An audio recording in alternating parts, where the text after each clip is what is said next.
अमीर होने के फेवर में नहीं हुआ। एक अमीर था, बहुत बहुत अमीर कबीर, कारून। उसका जो अंजाम हुआ ना कि अब तक वो उसकी दौलत जो है ना उसके सर पर बोझ, वो ज़मीन में दसा जा रहा है। तो मैंने बोला मैं बड़ा अमीर और कबीर हूँ, क्यों? दर मुस्तफ़ा का फ़कीर हूँ। यानी सरमायादार होना, मालदार होना, ये मेरे नज़दीक, ये मेरी, देखो अपनी बात है, मतलब बोलते हैं ना जमहूरियत है, तो मेरी अपनी सोच है कि मालदार होना अच्छा नहीं है। हासिद बढ़ जाते हैं, दुश्मनियाँ लग जाती हैं, बीमारियाँ लग जाती हैं। और बीमारियाँ कैसे? देखो भाई, नौकर खुदाम ये काम कर रहे होते, सेठ साहब यूँ बैठे होते गद्दी पे, फिर वो कोलेस्ट्रॉल बढ़ जाता है, शुगर शूट कर जाता है, मैदा तवा हो जाता है, पेट फूल जाता है, वो मसाइल ही मसाइल बेचारे भुगत रहे होते हैं। तो ये जो मजदूर होगा ना, उसकी सेहत अच्छी होगी मालदार के मुकाबले में। यानी इत्तेफाक से जिससे हमने लिया ना ये अपने फैज़ान मदीना का प्लॉट, वो बेचारे माजूर थे, व्हील चेयर पे आना जाना था, और शायद इनका भी शेयर था, कुछ मुख्तलिफ चंद पार्टियों का ये प्लाट होगा। तो उनसे ये आए थे फैज़ान मदीना, मैं भी था, हमारी कुछ बातचीत हुई।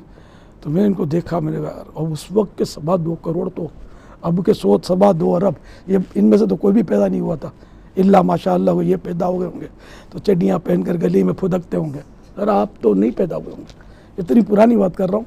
तो वो बेचारे माजूर थे पाँव से, तो वो व्हील चेयर पर। तो मैंने इनको कहा कि आपको यूँ नहीं लगता होगा कि मैं मुलाजिम होता, मैं मज़दूर होता, और मतलब ये सारी जायदादें और ये माल मेरे पास ना होता? क्या ख्याल है आपका? वो मज़दूर की कैफियत अच्छी है, ये है आपकी दौलत और माजूरी? उसने कहा कि आप सही कहते हैं, ऐसा ही है।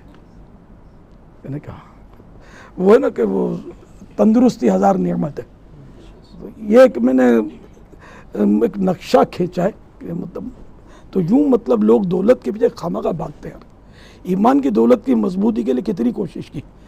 यानी नमाज जब हम मस्जिदों में, मैं अपने लड़कपन की बात करता हूँ, वो नमाज के बाद, क्योंकि अब तो एक अरसा हुआ मस्जिदों में नमाज के लिए वो सिक्योरिटी इशू है, तो फ्रेम में लगी रहती है। तो इसमें रोज़ी में बरकत का भी एक वजीफ़ा था हमारे मोहल्ले की मस्जिद में, या अल्लाह या अहद, इस तरह शुरू होता था। तो नमाज के बाद कुछ लोग इसको फ्रेम को पढ़ते थे। तो यूँ मतलब रोज़ी में बरकत की सबको फिक्र है। अगर आप वजीफ़ा लगा दो नेकियों में बरकत का, फिर शायद शर्म आएगी लगाने वाले को कि यार ये नहीं लगाते तो सही था। इनको पैसे ही चाहिए कौम को, नेकियों में बरकत की कहाँ पड़ी है? दुनिया में सुख सब तलाश कर रहे हैं, कब्र के सुख की किसको पड़ी है?